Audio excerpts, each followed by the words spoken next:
सुनो, last class में हम लोगों ने कहाँ से स्टार्ट किया था? फंडामेंटल राइट्स वाले चैप्टर से स्टार्ट किया था। कहाँ पर दिया हुआ है? Part 3 of the constitution. फिर हम लोगों ने बहुत सारी चीज़ें इसके बारे में देखी थी। फंडामेंटल राइट्स को फंडामेंटल क्यों बोलते हैं? वैसे फंडामेंटल राइट्स को Magna carta of the constitution भी बोलते हैं। Magna carta of the Indian constitution, इसका मतलब होता है, मैग्ना कार्टा का मतलब क्या होता है? वेरी इंपॉर्टेंट डॉक्यूमेंट, ध्यान रहेगा। फिर हम लोगों ने कुछ आर्टिकल से भी डील किया था। वैसे टोटल फंडामेंटल राइट्स कितने हैं? पहले 7 थे, आज कितने? 6 बचे हुए हैं। राइट टू प्रॉपर्टी को क्या किया? एबॉलिश करके उसको एक लीगल राइट बना दिया।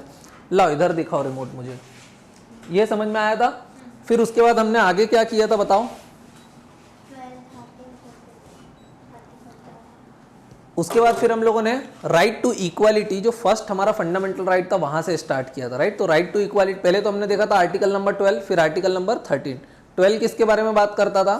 डेफिनेशन ऑफ स्टेट बताता। 13 क्या देता था? फंडामेंटल राइट्स को एक ट्रांसेंडेंटल पोजीशन प्रोवाइड कर देता था कि कोई भी लॉ अगर फंडामेंटल राइट्स को लेने की कोशिश करेगा तो वो क्या हो जाएगा? नल एंड वॉइड, जिसके कारण fundamental rights are over and above the other laws of the constitution, ये देखा था।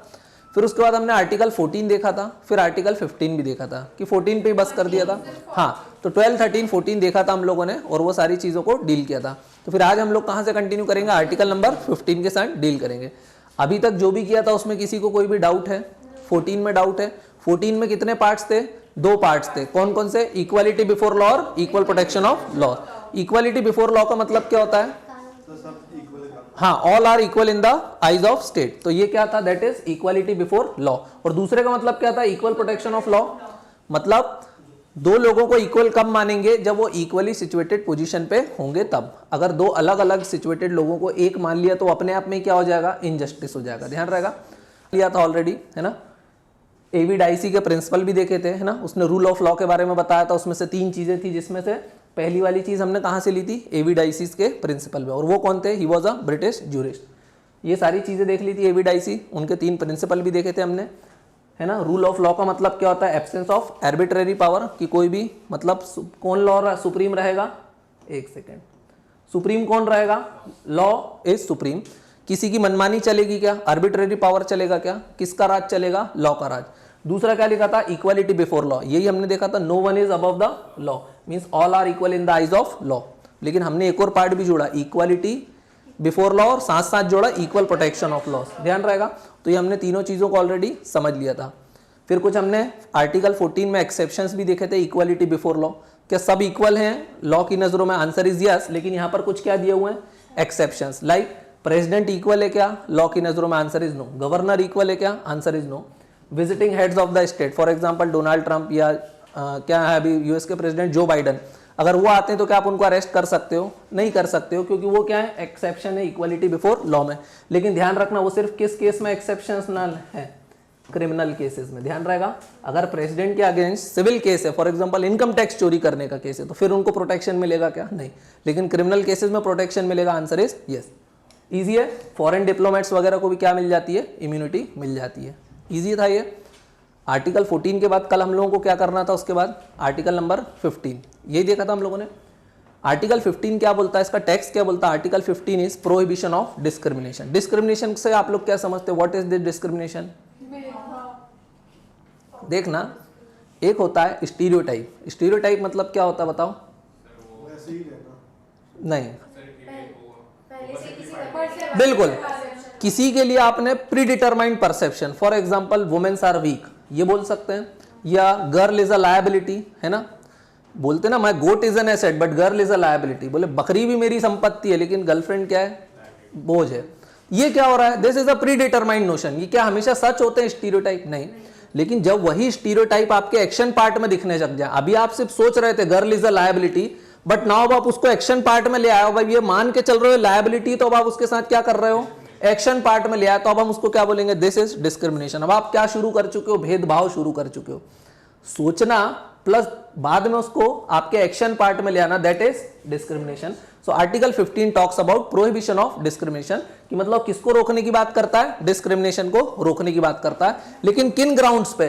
सो ऑन द ग्राउंड्स ऑफ, बोलो, religion, race, caste, sex and place of birth. अब ये जो फंडामेंटल राइट है, फंडामेंटल राइट सारे फॉरेनर्स को भी मिले हुए हैं क्या? नहीं, कुछ फॉरेनर्स को मिले और कुछ सिर्फ और सिर्फ किसको मिले हुए हैं? सिटीजन को। So article 14 is one of them, it is available only to the citizen.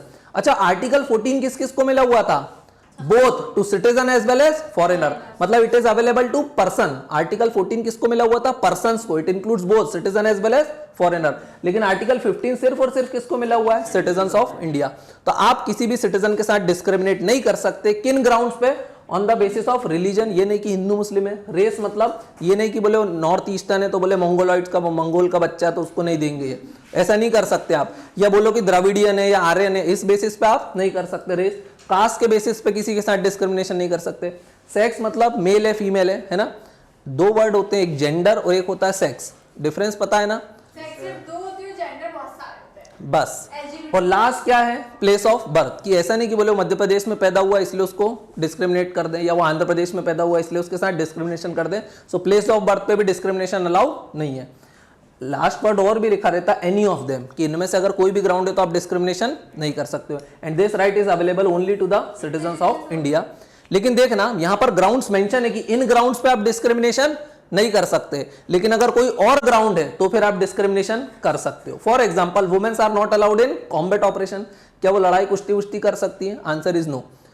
तो यहां पर कौन सा ग्राउंड है? देखो, आपने भेदभाव किया on the basis of sex, लेकिन सेक्स के साथ वहां पर एक और ग्राउंड है, दैट इज मेडिकल ग्राउंड बोल सकते हैं। इसलिए उनके साथ अब क्या हो रहा है? डिस्क्रिमिनेशन। कि अगर कोई और ग्राउंड अवेलेबल है then discrimination is allowed also. For example, womens are not allowed in combat operation. बोलते ना सीडीएस के थ्रू जाते हैं तो क्या वुमेन्स हर जगह जा सकती हैं? नहीं, वो सिर्फ ट्रेनिंग एकेडमी में जा सकती हैं। वो हाँ, एयरफोर्स, नेवी, आर्मी में नहीं जा सकती है। Why? Because along with the sex one other ground is also available, that is medical conditions. ध्यान रहेगा। So prohibition of discrimination, again हमने देखा था fundamental rights are qualified in nature, they are with certain restrictions. जरूरी नहीं है, आजकल तो एयरफोर्स पायलट भी बनाना शुरू कर दिया है।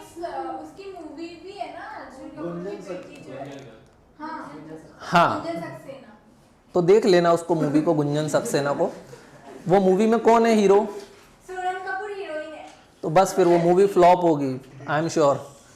ठीक है, हाँ, तो मैंने तो नाम ही नहीं सुना, आज पहली बार सुना आपके मुंह से। ठीक है, चलो, तो यहां पर मैंने लिखा भी हुआ, if any other ground is available then discrimination is allowed. समझ में आया? अभी आगे सुनो, यहां पर लिखा हुआ है, देखो अब हम बार बार हर वर्ड को नहीं समझेंगे। स्टेट का मतलब क्या है? यू ऑलरेडी नो, है ना। स्टेट की हमने डेफिनेशन ऑलरेडी आर्टिकल नंबर 12 में देख ली थी। अब यहां पर हमने देखा कि सेक्स के साथ अगर कोई और ग्राउंड है तो आप डिस्क्रिमिनेशन कर सकते हो, लेकिन हमारे यहाँ पर कास्ट के बेसिस पे भी डिस्क्रिमिनेशन होता है। बोलते हैं reservation is a kind of discrimination, लेकिन उसको कॉन्स्टिट्यूशन में सब लोग क्या बोलते हैं? इट्स अ काइंड ऑफ, हाँ, पॉजिटिव डिस्क्रिमिनेशन। क्योंकि एक तबका पिछड़ गया, वो बैकवर्ड है, तो उनको ऊपर लाने के लिए अब हम क्या कर रहे हैं? डिस्क्रिमिनेशन कर रहे हैं। ध्यान रहेगा। कई जगह प्लेस ऑफ बर्थ के कारण भी डिस्क्रिमिनेशन होता है। फॉर एग्जांपल, जैसे गुरखा रेजिमेंट, इंडियन आर्मी में, गुरखा रेजिमेंट्स में मोस्टली किसको लेते हैं वो लोग? गुरखास को। उनको कहाँ लगाते हैं? माउंटेनियस एरिया में। फॉर एग्जांपल, आप लेह लद्दाख में, हमारी बहुत बड़ी बॉर्डर है विद पाकिस्तान एंड चाइना। अगर आप सोचो कि वहां पर हम मध्य प्रदेश के लोगों को भेजेंगे तो क्या वो इतनी ठंड सह पाएंगे ठंड में? लेकिन अगर वहीं के लड़के को रख लोगे तो वो तो ये ठंड हर साल सहता हुआ है, उसका डीएनए ही कुछ वैसा है कि उसके लिए वो ठंड तो एकदम नॉर्मल है। या आप बेचारे लद्दाख वाले को बोलो अब तू चाह के राजस्थान में डिप्लॉय हो जा, वो -50 में रहता, आप उसको +50 में भेज दो तो शायद वो इतना अच्छा वर्क कर पाएगा। तो कई जगह डिस्क्रिमिनेशन करते हैं, लेकिन it's a kind of positive discrimination, क्योंकि कोई ना कोई और ग्राउंड अवेलेबल होता है। समझ में आ गया? इजी है। जैसे फॉर एग्जांपल वुमेन्स के लिए भी कुछ स्पेशल प्रोविजन करते हैं, तो on the basis of sex भी हम डिस्क्रिमिनेशन करते हैं। बोलते हैं ना वुमेन्स के लिए रिजर्वेशन कर दो। Why reservation for women? क्योंकि माना जाता है that womens are not adequately represented. Adequately represented मतलब कि अगर पार्लियामेंट में देखोगे ज्यादातर मेल है, तो बोले फीमेल को भी लेकर के आओ। बोलने के लिए तो रहता है, बोले रिजर्वेशन कर दिया, पार्षद की सीट इसके लिए कर दी, मेयर की सीट इसके लिए कर दी, कर तो दी, लेकिन वो भाभी को तो खड़ा कर दिया, लेकिन भैया उसके भी सर पे खड़ा रहता है। यही बोल सकते हैं। बनने के लिए तो बोले कौन है आपके यहाँ मेयर? बोले हमारे यहाँ तो बोले महापौर, महिला महापौर है, लेकिन जहां भी वो जाएगी साथ में उसके भैया भी साथ आ जाएंगे और वो भाभी उसके नीचे ही रहेगी हमेशा। अपने भी भैया, हाँ, उनके पति। समझ में आ गया? और यही रहता है। और इवन आप लोग ये भी देखोगे कि हर लीडर, हर महिला सुषमा स्वराज नहीं बन जाती है, वो rarest of the rare cases में ही बन पाती है, राइट। सो सिर्फ रिजर्वेशन देने से प्रॉब्लम यहाँ पे सॉल्व हो पा रही है क्या? जब तक वुमेन का खुद का एम्पावरमेंट नहीं होगा तो रिजर्वेशन से भी काम नहीं बन पा रहा है उनका, तो ध्यान रहेगा। अब कुछ स्पेशल केसेस है where state is not prohibited from making, तो क्या करने से उनको नहीं रोका है, क्या लिखा हुआ है, special provision for advancement of socially and educationally backward classes. अब देखना है यहाँ पर वर्ड पे ध्यान देना है, क्या लिखा हुआ है, सोशली एंड, यहां पर ये गलत लिखा हुआ मैंने, यहां पर आएगा एजुकेशनली, क्या आएगा, एजुकेशनली। देखो हमारे यहां पर रिजर्वेशन दिया है not on the basis of economic condition but on the basis of socially and educationally. बोलते हैं कि वो कैसे हैं, वो समाज के पिछड़े लोग हैं, ये बोलते हैं क्या वो गरीब है। रिजर्वेशन गरीबी के तौर पे किसी को भी मिलता है क्या, नहीं। अगर ब्राह्मण का बच्चा भले ही गरीब है, वो नहीं पढ़ पा रहा, पर उसको रिजर्वेशन मिलेगा क्या, नहीं, because reservation is provided on the basis of socially and educationally backward होना चाहिए, तभी उसको क्या मिलेगा, रिजर्वेशन मिलेगा। हाँ, अभी ईडब्ल्यूएस मिल गया है तो अब बोल सकते हैं इकोनॉमिकली वीकर सेक्शन को भी मिलने लग गया 10% रिजर्वेशन, लेकिन उसमें बहुत सारी कंडीशंस अटैच्ड हैं जिससे आधे से ज्यादा डिजर्विंग सच में बाहर हो जाते हैं, है ना। नेक्स्ट क्या लिखा हुआ है, special provision for women and children, मतलब state can discriminate to make special provision for women as well as childrens. ये मैंने बता दिया ऑलरेडी क्यों ऐसा करते हैं, this is kind of positive discrimination. So reservation भी जस्टिफाई होता है थ्रू आर्टिकल 15, और आर्टिकल 15 किसके बारे में बात करता है, provision of discrimination on the basis of race, religion, caste, sex, place of birth. इनके बेसिस पे नहीं करोगे, but if any other ground is available then discrimination is also allowed, है ना। आर्टिकल 15 खत्म हुआ, अब कौन सा आता है, article number 16। It talks about equality of opportunities in public employment. Public employment means jobs provided by the government. Government जब जॉब्स देती है तब वहां पर सबको क्या होना चाहिए, equality. Equality of what, opportunities. अब इक्वालिटी ऑफ अपॉर्चुनिटीज का मतलब ये नहीं है कि सबको जॉब दे देंगे, सबको अपॉर्चुनिटी बराबर मिलना चाहिए। फॉर एग्जांपल आईएएस का एग्जाम है, आप सब फॉर्म भर रहे हो, that is equality of opportunity. इसमें मेरिट को कहीं भी कॉम्प्रोमाइज किया है क्या, नहीं किया है, लेकिन आगे करेंगे, अभी देखते चलो। अभी मेरिट को कॉम्प्रोमाइज किया इस समय, right now merit is not compromise. मैंने बताया कि हमारे यहां पर जो भी कॉन्स्टिट्यूशन में आर्टिकल है it is attached with sub clause, और सब क्लॉज जो रहता है वो ओरिजिनल आर्टिकल का पूरा मीनिंग ही क्या खत्म कर देगा, खत्म कर देगा। अभी देखते हैं equality of opportunities in public employment. अब ये राइट भी किसको मिला है, सिटीजन्स, क्योंकि मैंने सिटीजन्स को ब्रैकेट में भी डाला हुआ है। So no citizen shall on the grounds only of, सिर्फ और सिर्फ किन ग्राउंड्स पे, तो देखो religion, race, caste, sex, place of birth is discriminated for employment. अब देखना यूपीएससी ने एक बार क्वेश्चन पूछा था कि which of these is a fundamental right, उसमें एक ऑप्शन में लिखा था राइट टू एम्प्लॉयमेंट। तो क्या right to employment fundamental right है, answer is no. Right to employment कोई फंडामेंटल राइट नहीं है। अगर right to employment fundamental right होता तो फिर तो गवर्नमेंट को सबको जॉब देनी ही पड़ती मैंडेटरीली, लेकिन यहां पर क्या लिखा हुआ, equality of opportunities in public employment. ये चीज ध्यान रखोगे हमेशा। कलर लिखा हुआ है क्या, रेस का मतलब वही है, रेस का मतलब होता है कि आप फॉर एग्जांपल नेग्रिटो भी एक रेस है ना, इंडो ऑस्ट्रियाइट्स, हाँ मोंगोलाइट्स, है ना, इंडो अफ्रीकन, तो ये क्या है, रेस है। रेस से ही तो कलर डिपेंड करता है। अगर कोई मोंगोलाइट से तो गोरा है, हम लोग आर्यंस हैं तो we are coloured, not black not white, we are coloured people, है ना। हाँ, ब्राउन्स भी नहीं है, ठीक है, कलर्ड बोलते हैं, ध्यान रहेगा ये। सो क्या है, एम्प्लॉयमेंट में आप किसी को भी अपॉर्चुनिटीज दोगे तो इन ग्राउंड्स पर डिस्क्रिमिनेशन नहीं करोगे। और ये राइट्स किसको मिले हुए हैं, सिटीजन्स को। All citizen must have equal opportunities for employment to any office under the state. State का डेफिनेशन अगेन आप लोगों को पता है, वो कहां पर दी हुई है, आर्टिकल नंबर 12 में, इजी था ये। अब यहां पर भी अगेन कुछ स्पेशल केसेस है कि सबसे पहले तो we have equality of opportunities in public employment, लेकिन again with some conditions attach. So state is not prohibited, अब रोका नहीं गया किस चीज के लिए, स्पेशल प्रोविजन फॉर रिजर्वेशन और प्रमोशन ऑफ बैकवर्ड क्लासेस।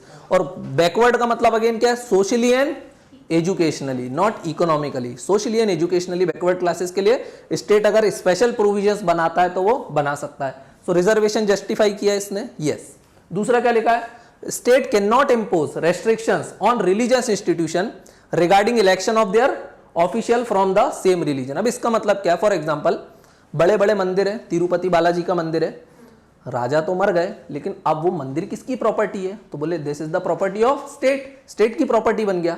तो अगर उस मंदिर में अगर मैं आर्टिकल 16 लगाऊं तो ये क्या बोलता है, जल्दी से बताओ, आर्टिकल 16 क्या बोलता है, equality of opportunities in public employment. तो मंदिर में अगर उसका बड़ा पुजारी बनाना तो वो भी अपने आप में एक बहुत बड़ी पद है। तो अगर आप वहां पर रिलीजन के बेसिस पे डिस्क्रिमिनेशन नहीं करोगे तो फिर क्या मुस्लिम को बना दोगे उसका हेड तिरुपति बालाजी के मंदिर का? अगर आंसर इज नो, क्योंकि यहां पर एक्सेप्शन दिया हुआ है कि अगर कोई रिलीजन है और अगर उसका हेड उसी रिलीजन से बनता है तो वो डिस्क्रिमिनेशन नहीं कहलाएगा, क्योंकि ये फंडामेंटल राइट उस रिलीजियस इंस्टीट्यूशन का है कि हम किसको अपना हेड बनाएंगे। ध्यान रहेगा, भले ही वो मंदिर किसकी प्रॉपर्टी है, स्टेट की, लेकिन वहां पर डिस्क्रिमिनेशन होगा क्योंकि वो रिलीजियस इंस्टीट्यूशन का हेड उसी रिलीजन को बिलोंग करेगा। बोल सकते हैं ना? अदरवाइज ऐसे तो क्या होगा बताओ, यूपी में योगी जी क्या बोलेंगे, अब से सारे मदरसाओं के हेड कौन है? पंडित। हो जाएगा ये, फिर तो हो गया, समझ गए? रिलीजियस इंस्टीट्यूशन पे होगा। इवन जैसे फॉर एग्जांपल कुछ रिलीजियस इंस्टीट्यूशन बहुत इंपॉर्टेंट है, जैसे अलीगढ़ मुस्लिम यूनिवर्सिटी, पहले तो वो किसके लिए ओपन था? ओनली फॉर मुस्लिम्स, है ना। जैन्स के से बहुत सारे यूनिवर्सिटीज हैं, सो उनके हेड कौन होंगे? आज भी वो उनको ही चुनने देते हैं। हमारे यहाँ पे मंदिरों में पढ़ाते क्या है आजकल तो सभी पढ़ाते हैं, इट्स अ मॉडर्न यूनिवर्सिटी, उनके भी सिलेबस होते होंगे। बिल्कुल, अलीगढ़ मुस्लिम यूनिवर्सिटी जिन्होंने बनाई थी मॉडर्न हिस्ट्री में आप उनके बारे में पढ़ोगे, क्या नाम था उनका? सैयद अहमद। तो उन्होंने क्या किया था, वो मॉडर्निटी की तरफ तो ले जाना चाहते थे मुस्लिम्स को, वो यही बोलते थे अब हम ब्रिटिश कल्चर भी पढ़ाएंगे, राइट। इंग्लिश एजुकेशन को प्रमोट किया था उन्होंने, तो वो तो मॉडर्न यूनिवर्सिटी टाइप है। तो ये समझ में आया। स्पेशल केसेस समझ में आया, जब जब डिस्क्रिमिनेशन अलाउड है, एक तो क्या कर सकते हो आप, बैकवर्ड क्लासेस के लिए क्या कर सकते हो, स्पेशल प्रोविजन बना सकते हो। रिलीजियस इंस्टीट्यूशन के बारे में बताया।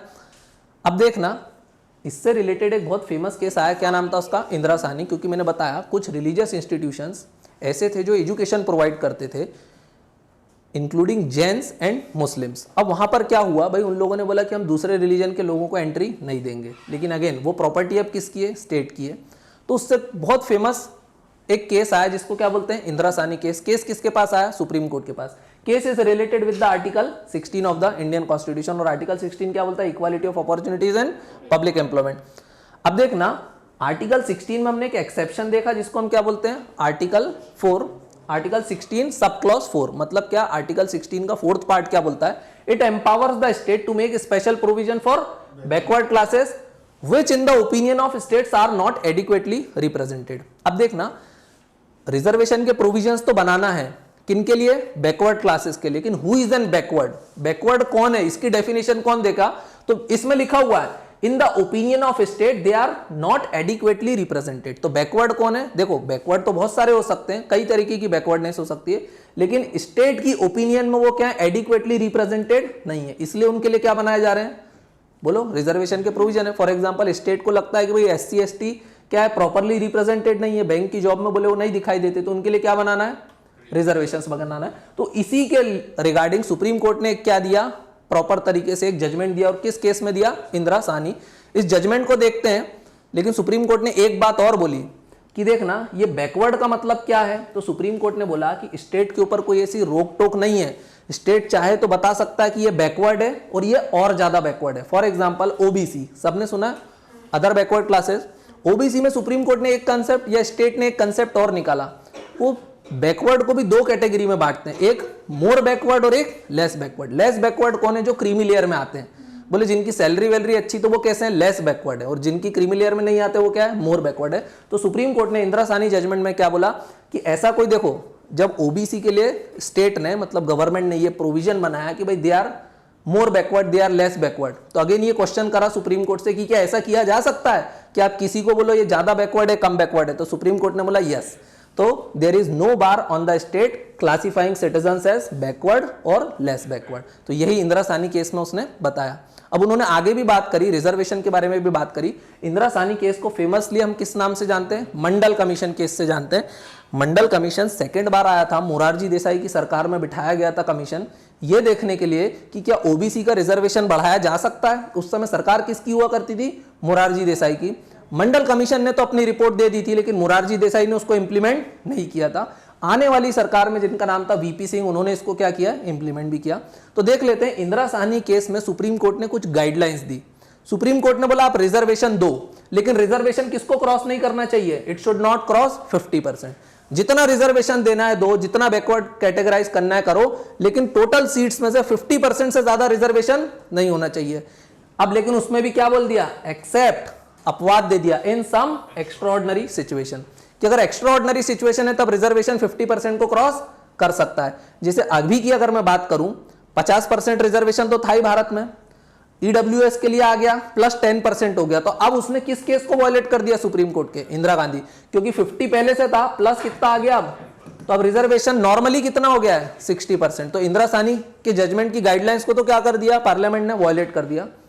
प्लस महाराष्ट्र, मध्य प्रदेश, तमिलनाडु, यहाँ 70% से भी ज्यादा रिजर्वेशन है, कुछ कुछ केसेस में 84% तक रिजर्वेशन है, समझ रहे हो? तो 50% की लिमिट को इन्होंने फॉलो करके रखा है क्या?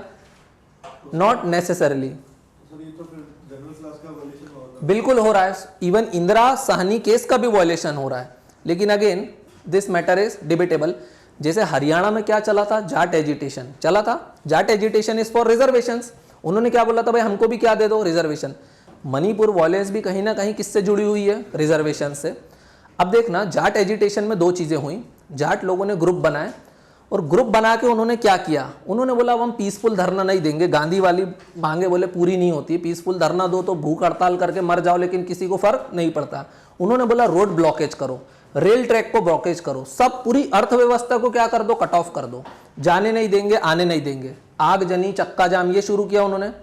अब स्टेट के सामने दो सिचुएशन आई कि अगर उनको रिजर्वेशन दे दिया तो इसका मतलब क्या हुआ कि स्टेट ने चक्का जाम, रोड ब्लॉकेज के लिए और लोगों को भी बोला कि अब तुम भी करो और तुम भी क्या लेके जाओ, रिजर्वेशन। नहीं दिया तो वो रोड जाम खोलेंगे नहीं, तो अब गवर्नमेंट क्या करेगी? अगेन हमारे यहाँ पर क्या चलती है, डेमोक्रेसी, और डेमोक्रेसी में कौन वर्क करते हैं, रिप्रेजेंटेटिव। रिप्रेजेंटेटिव तो क्या लड़ते हैं, चुनाव। तो क्या वो अपनी जनता को नाराज करेंगे? नहीं, तो उनकी मांगों को क्या करा, फुलफिल कर दिया। ध्यान रहेगा।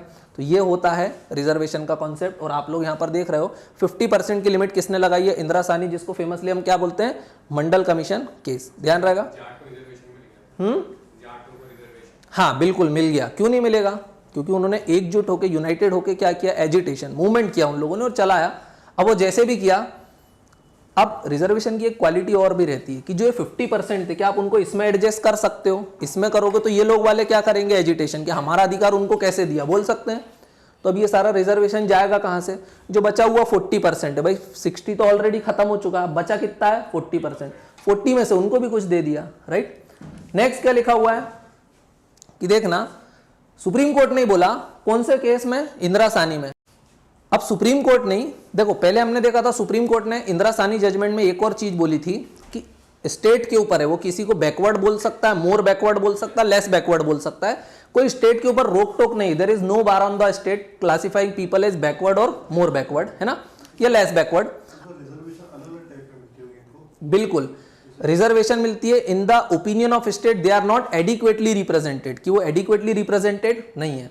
अब आगे देखो, अब सुप्रीम कोर्ट ने एक और चीज बोली कि जो एडवांस सेक्शन है किसमें, ओबीसी। ओबीसी कितना है पॉपुलेशन का, 52%। 52% population of India is classified as OBC. अब समझ रहे हो, 52% तो देश के लोग क्या है, अदर बैकवर्ड क्लासेस में। तो सुप्रीम कोर्ट ने बोला कि उसमें जो एडवांस सेक्शन है, जिसको उसने क्या बोला, क्रीमी लेयर, जिनकी इनकम वगैरह अच्छा है, उनको क्या कर देना, रिजर्वेशन के बेनिफिट्स है, excluded from the benefits of reservation. ध्यान रहेगा। अब रिजर्वेशन में कुछ और चीजें भी सामने आती हैं, जैसे ये जो 10% रिजर्वेशन दिया, ये किसको लिया, देखो सोशली और एजुकेशनली तो था, अब ये किसके बेसिस पे दिया, इकोनॉमिकली, अर्थव्यवस्था। बोले गरीब है इसलिए इनको किसकी जरूरत है, रिजर्वेशन।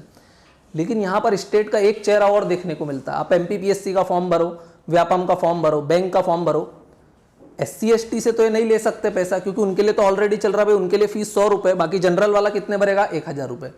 जनरल वाला तो 1000 भर रहा है, लेकिन ये बेचारे तो गरीब थे, तो फिर इनसे 1000 के रुपए क्यों लिए जा रहे हैं। लेकिन इस पे स्टेट कुछ नहीं बोलता, क्योंकि यहां से स्टेट को क्या मिलता है, पैसा।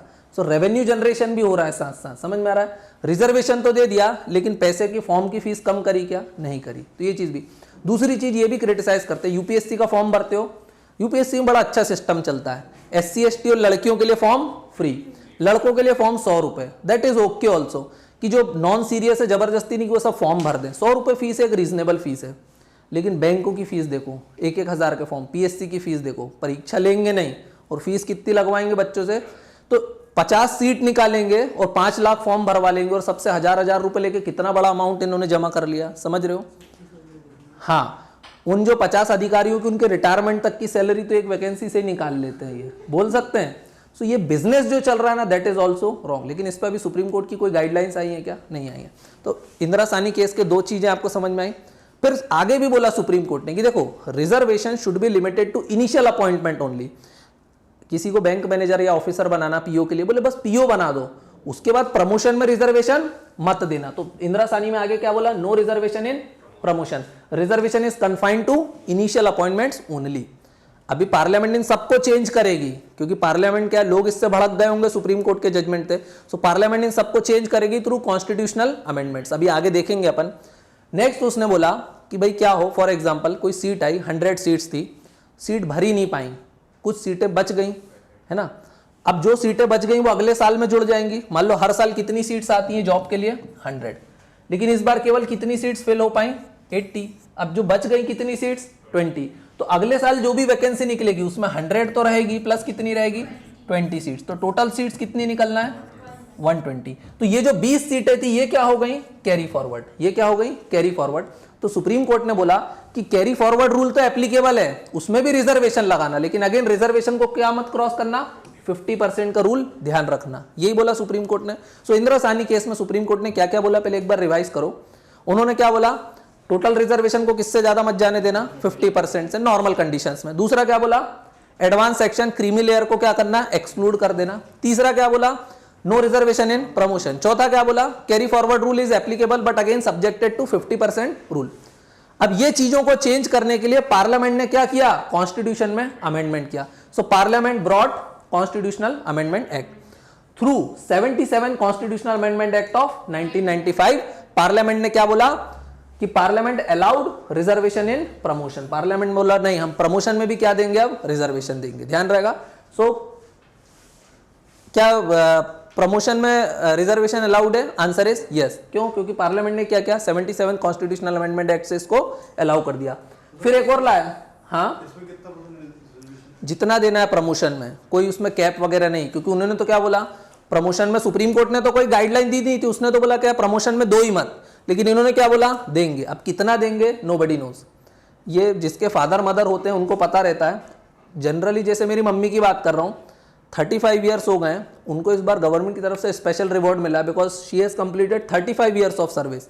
हाँ, लेकिन मेरी मम्मी क्या थी, she belongs to general category. तो 35 सालों में एक भी प्रमोशन ना मिलना, अपने आप में समझ जाओ बाप, कितने साल हो गए, 35 साल, and not a single promotion. जिस पोस्ट पे थी आज भी उसी पोस्ट पे है। समझ में आया। नेक्स्ट देखो, उनके जूनियर भी उनके ऊपर चले जाते हैं, कोई बड़ी बात नहीं होती है, आप सब लोग देखते हो डे टू डे लाइफ में। नेक्स्ट क्या लिखा हुआ है, एक और कॉन्स्टिट्यूशनल अमेंडमेंट ला, क्या नाम था उसका, 81st कॉन्स्टिट्यूशनल अमेंडमेंट एक्ट। उसने क्या बोला, कैरी फॉरवर्ड रूल में भी हम क्या करेंगे, 50% की कैप को ब्रीच करेंगे, दैट इज ऑल्सो अलाउड। ध्यान रहेगा, इजी है। किसी को कोई डाउट है यहां तक? 50% रूल ये था कि भाई सुप्रीम कोर्ट ने बोला था कि 50% से ऊपर रिजर्वेशन नहीं जाना चाहिए, मगर वो चला गया है क्योंकि पार्लियामेंट ने क्या किया, कॉन्स्टिट्यूशन में अमेंडमेंट कर दिया है। ध्यान रहेगा। नेक्स्ट आर्टिकल क्या है, आर्टिकल नंबर 17। ज्यादातर फंडामेंटल राइट्स क्या है, क्वालिफाइड विद रीजनेबल रेस्ट्रिक्शंस बोल सकते हैं, लेकिन एक ऐसा फंडामेंटल राइट है, एक ऐसा आर्टिकल है जो क्या है, बिल्कुल एब्सोल्यूट, इसमें कोई भी रेस्ट्रिक्शंस, कोई भी कुछ नहीं है, कोई अपवाद नहीं है, कोई एक्सेप्शन नहीं है। That is article number 17। किसके बारे में बात करता है, एबॉलिशन ऑफ अनटचेबिलिटी। अनटचेबिलिटी को क्या करता है, ये एबॉलिश करता है। अनटचेबिलिटी का मतलब क्या होता है, किसी को पता है क्या होता है? गलत, आगे गलत। अनटचेबिलिटी का मतलब होता है किसी भी चीज को डिसाइड करना on the basis of birth, कि बर्थ के बेसिस पे डिसाइड कर देना कि ये आदमी आगे चल के ये बनेगा, और अगर आप ये सोच को रखते हो that is a kind of untouchability. So कोई भी चीज बर्थ के बेसिस पे डिसाइड होना चाहिए क्या, नहीं होना चाहिए। So practice of untouchability is in any form is forbidden. इस पे क्या है, किसी भी फॉर्म में उसको क्या करना है, रोकथाम करना है। Untouchability is an offence punishable in accordance with the law. Untouchability क्या है, अपराध है, और उसके लिए आपको क्या मिलेगी, सजा, किसके अकॉर्डिंग, लॉ। लेकिन लॉ बताया क्या कॉन्स्टिट्यूशन ने, नहीं। Again law will be formed by the parliament, है ना। सो पार्लियामेंट ने बनाया क्या, हाँ बनाया। कौन सा बनाया, अश्वदीप बता सकता है? एट्रोसिटीज एक्ट बनाया, हाँ।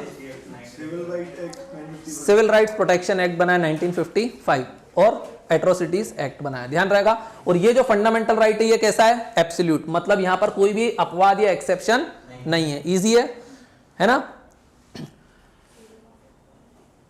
अब ध्यान रखना, यहां पर मैंने एक चीज दिखी है, क्या कॉन्स्टिट्यूशन ने कहीं भी बताया कि अनटचेबिलिटी होती क्या है, व्हाट इज दिस अनटचेबिलिटी। अब अनटचेबिलिटी तो इसने लिख दिया एबोलिशन ऑफ अनटचेबिलिटी, लेकिन अनटचेबिलिटी की डेफिनेशन है क्या कॉन्स्टिट्यूशन ने बताई है? नहीं। ये कौन बताएगा? सिविल राइट्स प्रोटेक्शन एक्ट 1955, क्योंकि वो कौन बता रहा है? लॉ। और लॉ किसने बनाया है? पार्लियामेंट ने बनाया है ना। डिफाइंस द, तो देखना यहाँ पे लिखा भी हो मैंने, constitution has nowhere defines the act of untouchability neither it prescribe punishment, क्योंकि पनिशमेंट भी कौन ने बताई है? लॉ ने बताई है, पार्लियामेंट ने। सो कॉन्स्टिट्यूशन में पनिशमेंट दी हुई है, क्या वो अनटचेबिलिटी की डेफिनेशन बताता है? नहीं बताता है। वो बस क्या बोलता है? Abolition of untouchability. अनटचेबिलिटी अपने आप में इतना ब्रॉड वर्ड है कि इसकी सुप्रीम कोर्ट और हाई कोर्ट ने अलग अलग डेफिनेशन दी है। एक बार जाके सर्च करना है, स्पेशली कौन से हाई कोर्ट ने? कर्नाटका हाई कोर्ट ने, ठीक है, वो आप घर पे जाके देख लेना। आर्टिकल सबसे पहले हमने आज कौन सा किया? 15, क्या है? Prohibition of discrimination. दूसरा article 16, equality of opportunities in public employment. 17, abolition of untouchability. 18 क्या है? Abolition of titles. अच्छा एक बार पूरे बोलोगे कि 12 से लेके 18 तक आ चुके अपन। 12 कौन सा था? Definition of state. आर्टिकल 13, हाँ, any law that tries to take away और abridges fundamental right shall be null and void. 14, equality before law और इक्वल प्रोटेक्शन ऑफ लॉ। फिर 15, prohibition of discrimination. 16, equality of opportunities in public employment. 17, prohibition of untouchability, है ना, या फिर abolition of untouchability. और 18 क्या है? Abolition of title. अब देखना, जब भारत आजाद हो रहा था तो उस समय बहुत सारे टाइटल्स चलते थे, राजादी, धीराज, महाराजा, ऐसे चलते थे, दद्दू पद्दू, ये सब चलते थे। ये क्या थे? Kind of titles. लोग अपने आप को, सुनो, लोग अपने नाम के आगे क्या लगा के चलते थे? टाइटल्स लगा के चलते थे। तो माना गया भाई स्टेट क्या लाना चाहता है? सबको इक्वलिटी लाना चाहता है, लेकिन टाइटल्स जो है अपने आप में क्या लाते हैं? Inequality, sense of inequality. जरूरी नहीं है इनइक्वालिटी, लेकिन वो क्या लेकर आते हैं? सेंस ऑफ इनइक्वालिटी लाते हैं। बोले भाई ये कौन है? बोले राजकुमारी अमृत कौर, है ना, वो भी एक कॉन्स्टिट्यूएंट असेंबली की मेंबर थी। जब बात आई आर्टिकल 18 की, that is abolition of titles, की जितने टाइटल्स मिले हुए इनको क्या कर देंगे? एबॉलिश। तो राजकुमारी अमृत कौर, जिसको हमेशा बोलते थे राजकुमारी अमृत कौर, तो सबसे पहले उन्होंने क्या बोला कि आज से मेरा नाम क्या है? अमृत कौर। राजकुमारी हटा दिया, क्योंकि हमने क्या किया? Abolition of titles. तो अब टाइटल्स को तो हटा दिया, लेकिन साथ में स्टेट को गाइडलाइंस भी मिली कॉन्स्टिट्यूशन की तरफ से कि स्टेट मतलब central government, state government, local government या वो प्राइवेट इंडिविजुअल जो गवर्नमेंट के अंडर वर्क करते हैं, क्या वो कभी भी किसी को टाइटल देंगे? आंसर इज नो, क्योंकि हमने तो क्या कर दिया है? Abolition of titles. हम सिर्फ सिटीजन्स को ही नहीं देंगे, बल्कि नॉन सिटीजन्स को भी कभी टाइटल्स नहीं देंगे, ध्यान रहेगा। हाउएवर, लेकिन ध्यान रखना, फिर ये क्या है? बोले शौर्य चक्र मिलते ना, अशोक चक्र, परमवीर चक्र, तो ये भी तो क्या है? तो ये बोला, तो लेकिन आगे भी बोला कि इसका मतलब ये नहीं कि मेरिट को रिकॉग्नाइज नहीं करेंगे, अवार्ड तो दे सकते हैं ना। तो बोला however academic and military distinctions are exempted. तो ये मिलिट्री डिस्टिंक्शंस को क्या करा? एग्जेम्प्टेड। तो बोलते ना अशोक चक्र से नवाजा गया, तो अपने नाम के आगे भी लगा लेते कई बार। तो इनको क्या किया है? एक्सेप्शंस में डाला गया है, क्योंकि उनकी ब्रेवरी को तो रिकॉग्नाइज करना पड़ेगा ना। और वो भी क्या, उसमें कोई डिस्क्रिमिनेशन होता है क्या? डॉक्टर और कर्नल जिसने पीएचडी की डिग्री लगाई है वो तो लगा सकता है ना, क्योंकि अगेन वो कौन सा है? That is an academic distinction. भाई डॉक्टर है तो डॉक्टर लगाएगा ना, पता कैसे चलेगा वो डॉक्टर है? ये इंजीनियर है तो पता कैसे चलेगा? जब वो लिखेगा कि इंजीनियर अपने नाम के आगे, तभी तो पता चलेगा इंजीनियर है ना। अब क्या था एम उसका एबॉलिशन ऑफ टाइटल का? Is to prevent creation of artificial social status. ये क्या था? टाइटल से क्या बन रहा था? बस एक आर्टिफिशियल सोशल स्टेटस बन जाता था कि ओके, बोले राजकुमारी अमृत कौर है, बोले हम कौन? बोले हम पंडित मदन मोहन मालवीय। बोले आप कौन? बोले हम ये, हम वो। समझ में आ रहा है? तो बोले आर्टिफिशियली भी इनइक्वालिटी क्रिएट होना चाहिए क्या समाज में? बोले नहीं होना चाहिए, इसलिए क्या लेके आए? Article 18, that is abolition of title. अब आगे भी बोला गया, देखो स्टेट किसी को भी टाइटल प्रोवाइड करेगा क्या? यहाँ पे लिख रहा है स्टेट शैल नॉट कन्फर, वो किसी को भी टाइटल्स देगा नहीं, ना सिटीजन ना नॉन सिटीजन। आगे भी बोला कि स्टेट तो नहीं देगा, प्लस सिटीजन भी किसी और देश से भी टाइटल लेके आएंगे, बोला नहीं। सो citizen of India shall not accept any title from any foreign state. ध्यान रहेगा, ये कहा दिया आर्टिकल 18(2) में। ध्यान रहेगा कि कोई भी नागरिक, आप भारत के नागरिक हो, आपको विदेश से कोई टाइटल मिलता तो आप ले सकते हो? नहीं ले सकते। और अगर लेना है तो किसकी परमिशन लेना पड़ेगी? President of India. और वो परमिशन देंगे क्या इतनी आसानी से? नहीं, क्योंकि हमारे यहाँ क्या बोला है? Abolition of titles. आगे भी बोला कि मान लो कोई ऐसा फॉरेनर जो भारत में, ये कहाँ बोला? 18(3) में बोला कोई ऐसा फॉरेनर जो भारत में जॉब कर रहा है, तो वो भी क्या कभी फॉरेन स्टेट से कोई टाइटल ले सकता है? नहीं। कब तक नहीं ले सकता? Without the permission of president. अगर मान लो कोई अमेरिकन भारत सरकार के अंदर काम कर रहा है तो क्या वो अमेरिकन सरकार से टाइटल ले सकता है? ले सकता है, लेकिन उसको किसकी परमिशन लेना पड़ेगी? President. Without the permission of president वो टाइटल्स नहीं ले सकता, और टाइटल लेगा तो फिर उसको हम भारत से बाहर भेज देंगे, ध्यान रहेगा। लेकिन आगे सवाल आया कि बोले भारत रत्न और पद्म अवार्ड्स ये क्या है? तो एक केस गया सुप्रीम कोर्ट में, बोले भारत रत्न और पद्म अवार्ड भी तो क्या है? It's like titles only. बोले आपके लिए वो इतना इंपॉर्टेंट था, आपने उसको बोला ये भारत रत्न अवार्ड नहीं बोलते ना। जैसे भारत रत्न कौन है? पंडित मदन मोहन मालवीय। भारत रत्न अटल बिहारी वाजपेयी। ऐसे 2 प्रधानमंत्री भी आए जिन्होंने अपने आप को ही भारत रत्न दे दिया, इंदिरा गांधी एंड राजीव गांधी। उन्होंने खुद को ही दे दिया भारत रत्न, बोले हमको आगे तो कोई देगा नहीं, खुद ही दे देते। मोदी जी ने भी यही किया, अहमदाबाद में सबसे बड़ा स्टेडियम बनाया मोटेरा, बाद में अमित शाह ने बोला छोड़ो उसका नाम आज से क्या है? नरेंद्र मोदी स्टेडियम। मोदी जी ने बोला मैंने थोड़ी मेरे नाम किया, बोले वो तो अमित शाह ने कर दिया। फिर उनने बोला चलो एक काम और, बोले अमित शाह बोले चलो ठीक है, तो बोले मैं अरुण जेटली के नाम पे भी एक स्टेडियम बनाता हूँ। ये क्या हो रहा है? आपस में एक दूसरे के नाम पर, ये बहुत गलत इंपैक्ट डालता है सोसाइटी पे, बोल सकते हैं, है ना। तो भारत रत्न और पद्म अवार्ड्स, तो सुप्रीम कोर्ट ने बोला कि ये क्या है? They are awards and not titles. तो इसको, लेकिन अवार्ड्स तो हैं, लेकिन आप इसको अपने नाम के आगे या पीछे मत लगाना। ऐसा नहीं बोलो कि भारत रत्न सचिन तेंदुलकर, बोले ये गलत है। तो इसको नाम के आगे प्रीफिक्स या सफिक्स मत करना, बोले आगे मत लगाना नहीं, पीछे भी मत लगाना नहीं। तो बोले जनता ऐसी, बोले सचिन तेंदुलकर भारत रत्न, ये भारत रत्न। हाँ हाँ करा सकती, क्यों नहीं करा सकती? 3 मूर्ति भवन, पहले जब जवाहरलाल नेहरू प्रधानमंत्री बने तो वो कहाँ रहते थे? जिस ऑफिशियल मतलब ऑफिस में रहते थे, जिस घर में रहते थे, उसको बोलते थे 3 मूर्ति। जवाहरलाल नेहरू मर गए, उनके बाद कौन प्रधानमंत्री बने? लाल बहादुर शास्त्री। अब वो जो 3 मूर्ति भवन था वो काफ़ी बड़ा हुआ करता था, तो उसके बाद इंदिरा गांधी ने कई लेटर्स लिखे किसको? लाल बहादुर शास्त्री को, कि बोले आप इस घर में क्यों रह रहे हो? बोले मेरे पिताजी से मिलने तो कई लोग आया करते थे, आपसे तो मिलने कोई आता ही नहीं है, इतने बड़े घर की जरूरत क्या है? उसको छोड़ के नेहरू मेमोरियल बना दो। क्या बना दो उसको? नेहरू जी की याद में उसको संग्रहालय मेमोरियल बना दो।